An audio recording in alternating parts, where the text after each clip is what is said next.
Eu sempre fiz o mesmo caminho para voltar do trabalho, mas naquela noite resolvi cortar por uma estrada menos movimentada. Era mais rápido, embora mais escuro. Liguei o farol alto e deixei o rádio no volume baixo, só para não ouvir o silêncio daquelas regiões rurais. Tudo estava normal até eu perceber luzes no retrovisor. Uma caminhonete prata, sem placa dianteira, apareceu atrás de mim do nada.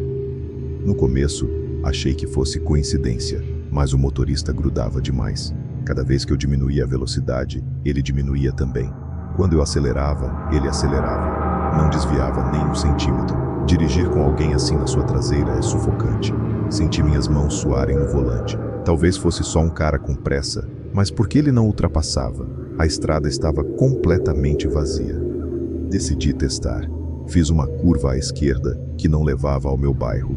Ele seguiu. Fiz outra, dessa vez entrando numa rua que dava numa linha de sítios abandonados. A caminhonete continuou atrás, sempre à mesma distância, como se estivesse me medindo. A essa altura, meu coração já estava acelerado o suficiente para doer. Liguei o pisca-alerta fingindo que ia encostar, só para ver o que ele faria. Ele reduziu também, bem devagar, como se estivesse esperando a minha próxima reação. Foi aí que pensei, se eu parar aqui, eu morro. Voltei para a via principal e fui direto para uma avenida movimentada da cidade. Não importava o trajeto, só queria gente por perto.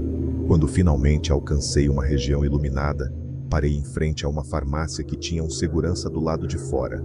Estacionei com tudo, desliguei o carro tremendo e fiquei observando pelo retrovisor. A caminhonete não foi embora imediatamente. Ela parou do outro lado da rua, alinhada com meu carro, como se estivesse analisando a situação. O motorista não desceu, não moveu um músculo, apenas ficou olhando em direção à farmácia. Eu não tinha certeza se ele me via através do vidro, mas eu sentia aquele olhar.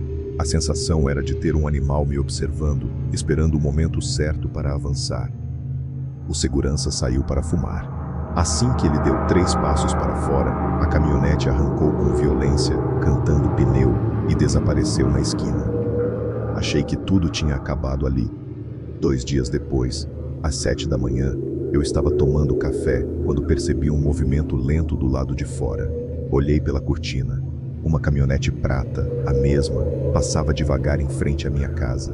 O motorista virou a cabeça na minha direção, enquanto o veículo seguia sem parar. Não sei como ele descobriu onde eu morava, nunca saberei. Naquela tarde, instalei câmeras ao redor de toda a casa. Depois disso, ele nunca mais apareceu. Mas sempre que estou dirigindo à noite e vejo faróis no retrovisor se aproximando devagar demais, sinto o mesmo frio subir pela coluna. Porque da próxima vez, talvez eu não tenha uma farmácia por perto.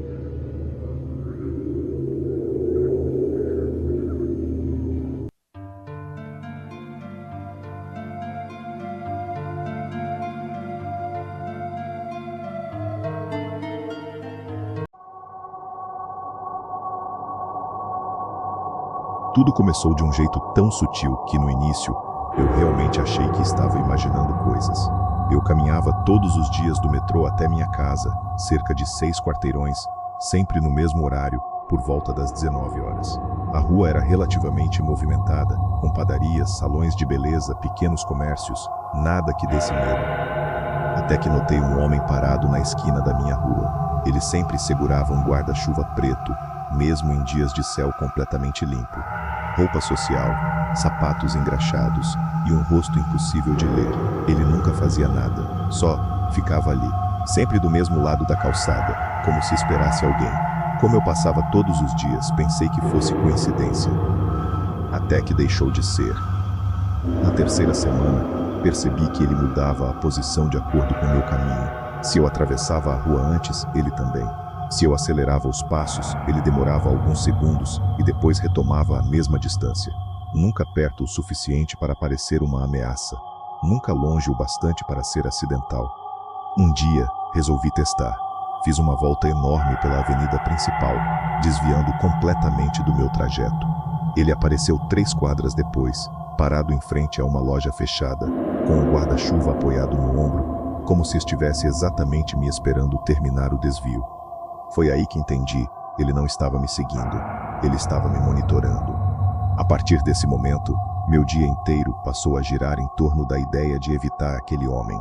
Cheguei a mudar horários, rotas, transporte. Nada adiantava. Ele sempre estava no final do percurso, sempre no limite da sombra, sempre olhando sem realmente olhar. Certa noite, resolvi encarar a situação.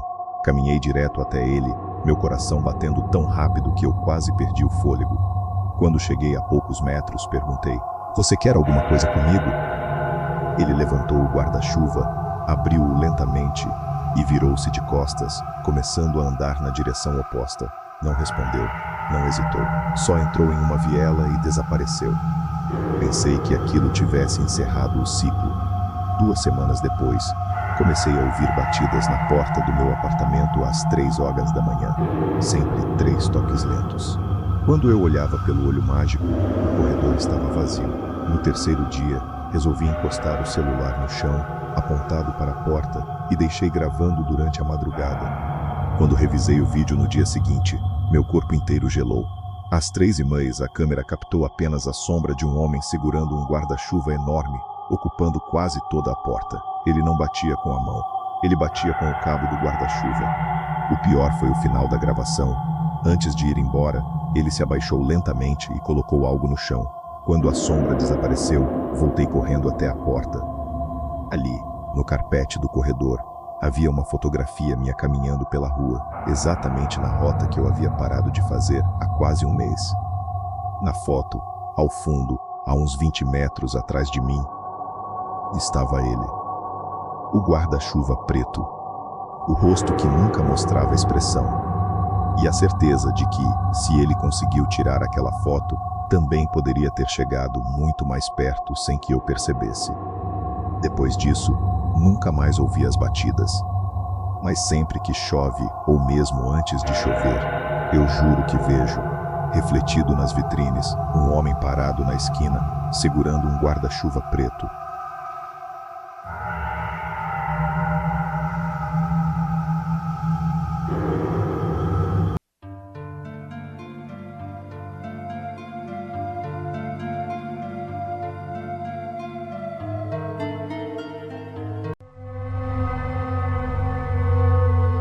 Quando me mudei para aquele prédio antigo, o síndico comentou que o apartamento ao lado do meu, o 407, estava ocupado, mas o morador era discreto.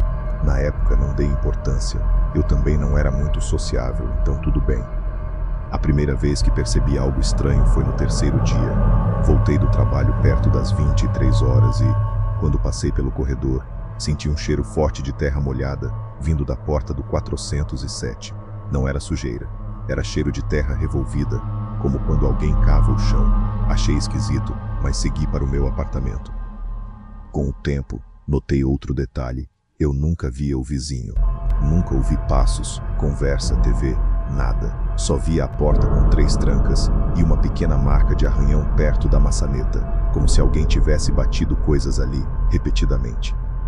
Comecei a estranhar de verdade quando percebi que, sempre que eu acordava de madrugada, qualquer madrugada, a luz por baixo da porta dele estava acesa. Aquela faixa fina de luz amarelada, constante, sem piscar. Não importa se era 2, 3 ou 5 horas, sempre acesa. Uma noite, esqueci a carteira no carro e precisei descer por volta das 3h30. Quando voltei, ouvi um som vindo do 407. Passos lentos, arrastados, como se a pessoa lá dentro tivesse dificuldade para andar. Parei no meio do corredor. Os passos continuaram. 1, 2, pausa, 3. Depois silêncio. De repente, a porta dele fez um estalo, como se alguém tivesse encostado o peso do corpo do outro lado. Fui rápido para o meu apartamento, tentando ignorar a sensação de que algo me observava pelo olho mágico dele. 2 semanas depois, ouvi batidas na minha porta às 2h17 da manhã. 3 batidas secas. Esperei, sem coragem de chegar perto. Quando finalmente olhei, o corredor estava vazio. Mas no carpete havia algo deixado ali. Um tufo de terra escura, úmida, como se tivesse sido arrancada do chão instantes antes. No dia seguinte, perguntei discretamente ao síndico quem era o morador do 407. Ele baixou o olhar e disse: "Ele trabalha à noite." "Com o quê?" perguntei. com enterros. Aquilo me deixou desconfortável, mas tentei seguir a vida. Até que, numa madrugada chuvosa, despertei com um som ainda mais perturbador. Risos abafados vindo da parede que dividia meu quarto do apartamento dele. Risos baixos, rápidos, como se alguém estivesse conversando sozinho. Aproximei o ouvido da parede e ouvi algo que me fez gelar. O quê? Você não devia ter visto a terra. Afastei-me imediatamente. Eu sabia que estava sozinho no meu quarto, mas a voz parecia estar bem atrás da parede, quase acompanhando minha respiração. Na manhã seguinte, ao sair para o trabalho, notei que a porta do 407 estava entreaberta pela primeira vez. Olhei rapidamente para dentro. Estava escuro, completamente escuro, e o cheiro de terra molhada era tão forte que me deu náusea. Antes que eu pudesse reagir, a porta se fechou com força, como se alguém a tivesse puxado de dentro. Desci as escadas correndo. 2 dias depois, cheguei em casa e encontrei um envelope embaixo da minha porta, sem nome, sem endereço. Abri. Dentro havia apenas uma foto, o corredor do prédio. Eu aparecia saindo do meu apartamento, e atrás de mim, no fundo da imagem, a porta do 407 aberta, com uma sombra humana parada ali. Uma sombra que eu nunca vi de verdade. Uma sombra que parecia curvada, segurando algo. No verso da foto, escrito com uma caneta trêmula: ele só sai à noite, mas às vezes ele visita. Desde então, tenho dormido com móveis encostados na porta. Mesmo assim, às vezes acordo às 2h17 com aqueles mesmos passos arrastados, parando exatamente do outro lado da minha porta.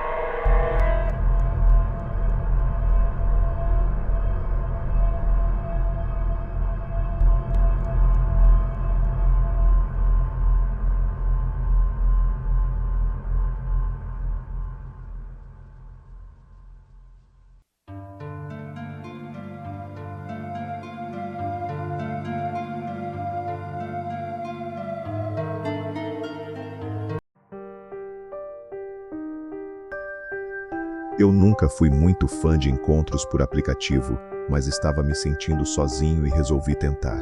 Ela apareceu depois de alguns dias. Lia, 24 anos, cabelos escuros, sorriso tímido, fotos simples e nada exagerado. Parecia autêntica, e hoje em dia, isso já é raro. Conversamos durante uma semana. Ela era agradável, engraçada, respondia rápido. Nada de red flags. Até sugeriu um encontro em um café movimentado. Isso me deixou mais tranquilo. Era o tipo de pessoa que parecia se sentir segura em locais públicos. No dia marcado, ela mandou mensagem: o café lotou, quer vir aqui perto? Tem um barzinho vazio a 2 quadras. Ok, primeiro erro, eu aceitei. Quando cheguei ao tal barzinho, percebi que não era exatamente um bar. Era um lugar com letreiro apagado, porta entreaberta e um corredor estreito que levava para dentro, como um depósito adaptado. Dei um passo atrás. Mandei mensagem perguntando se ela já estava lá. Ela respondeu com apenas uma frase: vem, estou no fundo. Foi aí que começou a me dar um frio no estômago. Antes de entrar, ouvi um barulho metálico lá dentro, como uma cadeira arrastando no chão ou algo mais pesado. Coloquei metade do corpo para dentro e chamei, meio envergonhado: oi, sou eu. Mas não houve resposta. Dei mais 2 passos. O lugar estava escuro demais para ser um bar. Cheiro de poeira, umidade e metal velho. Era impossível que alguém estivesse lá tomando algo. Quando toquei no meu celular para acender a lanterna, ouvi passos rápidos vindo da esquerda. Logo em seguida, uma porta se fechou, violenta, em algum ponto mais ao fundo. O som ecoou entre as paredes estreitas. Voltei correndo para a entrada, mas a porta estava fechada, trancada por fora. Bati com força, tentando manter a respiração sob controle. Enquanto isso, meu celular vibrou. Era ela. Você chegou rápido. Eu estava preso. O corredor era tão estreito que se eu abrisse os braços, encostava em cada lado. O cheiro de ferrugem ficou mais forte.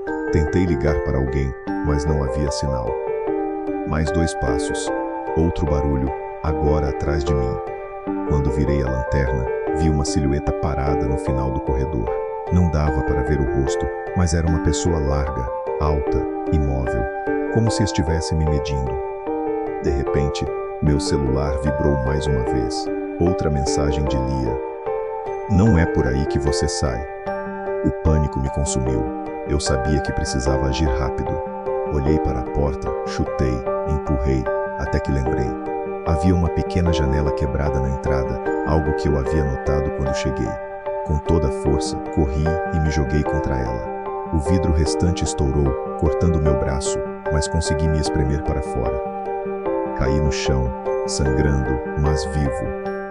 Quando levantei, de costas para o prédio, ouvi, de dentro, passos rápidos, vindo em direção à porta. Corri até a rua principal, sem olhar para trás. Quando cheguei em casa, resolvi denunciar o perfil. Mas antes disso, fui conferir. Lia ainda estava online. Só que agora, o nome havia mudado. A foto também. Era um homem. Um homem que eu jamais tinha visto antes. O histórico da conversa sumiu, como se nunca tivesse existido. Denunciei, bloqueei e deletei o aplicativo. Mas às vezes, à noite, recebo SMS sem identificação, sempre com a mesma frase. A porta estava aberta. Hoje você teve sorte.